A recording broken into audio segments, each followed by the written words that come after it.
Hoy aprenderemos a cómo crear un documento externo para escribir nuestro código de CSS y de esa manera mantener un orden en todo nuestro código. Asimismo, aprenderemos a cómo volver a utilizar un determinado código de CSS en diferentes elementos. Empecemos. Si mal no recuerdan el tutorial anterior donde hemos creado a 3 textos y le hemos dado un estilo utilizando CSS, es decir, que hemos utilizado sus etiquetas. Por ejemplo, para la etiqueta de párrafo le hemos dado un color rojo y para la etiqueta H1 le hemos dado un color de fondo amarillo. El tamaño de la letra, la cual es 20 píxeles, y finalmente el tipo de letra, la cual es Arial. Entonces, si nos vamos al navegador, podemos ver a los 3 textos. Ahora vamos a copiar a este código de CSS y lo vamos a pegar en el documento externo, es decir, que vamos a crear a dicho documento externo. Entonces, para ello le vamos a dar clic derecho en la carpeta CSS lecciones. Le damos clic derecho y luego le damos clic en New File o Nuevo Documento. Y ahora vamos a pegar el código de CSS y le vamos a dar un nombre a este nuevo documento. Entonces, para guardarlo, en primer lugar, le damos clic en donde dice File, luego Save As o Guardar Como. Y le vamos a dar el nombre de estilos.css. Y recuerden que dicho documento necesita estar guardado dentro de la misma carpeta que el documento index.html. Entonces le damos clic en Save o Guardar y de esa manera acabamos de crear un documento externo para escribir nuestro código de CSS. Ahora, volvemos al documento index.html y ya no va a ser necesario utilizar la etiqueta de style. Entonces simplemente podríamos borrar a dicho código.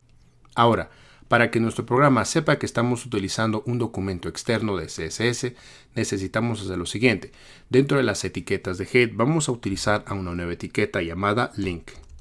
Y dentro de esa etiqueta vamos a escribir 3 atributos con sus respectivos valores. El primer atributo se llama rel, igual, comillas.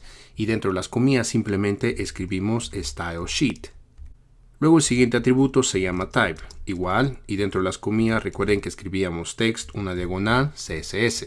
Y finalmente el tercer atributo se llama href, igual, comillas. Y dentro de las comillas simplemente escribimos el nombre del documento externo de CSS, el cual es estilos.css.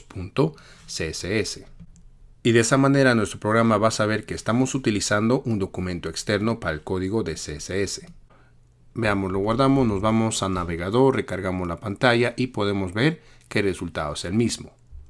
Ahora, ¿qué pasaría si al tercer texto le queremos dar el mismo estilo que el segundo texto? Es decir, que le queremos dar un color de fondo amarillo y el tipo de letra también que sea Arial, conjuntamente con el tamaño del texto. Para ello vamos a hacer lo siguiente. Entonces, como pueden ver, el tercer texto utiliza las etiquetas H2. Entonces, dentro del documento estilos.css vamos a hacer lo siguiente. Vamos a darle el mismo estilo que el segundo texto, es decir, que la etiqueta H1. Y para ello simplemente en este espacio de aquí escribimos una coma y luego escribimos H2. Y de esa manera el texto que está utilizando la etiqueta H2 también será afectada por este código de CSS. Veamos, lo guardamos, nos vamos a navegador, recargamos la pantalla y efectivamente ahora el tercer texto también tiene el mismo estilo que el segundo texto. Y finalmente, ¿qué pasaría si le queremos cambiar el color de texto a un color azul? Para ello vamos a hacer lo siguiente. En este espacio de aquí, afuera de las llaves, volvemos a escribir H2, seguido las llaves. Y ahora escribimos la propiedad color, 2 puntos, y luego escribimos azul o blue. Y de esa manera nos estaríamos refiriendo solamente a la etiqueta H2 para poder darle un color azul. Veamos, lo guardamos, nos vamos a navegador, recargamos la pantalla y podemos ver que el color del texto ahora es azul. Y de esa manera hemos aprendido a cómo crear un documento externo para escribir nuestro código de CSS. Asimismo, hemos aprendido a cómo volver a utilizar el mismo código de CSS para diferentes elementos. Y si te gustó el video, no olvides comentar, suscribirte a nuestro canal y nos vemos en el siguiente tutorial.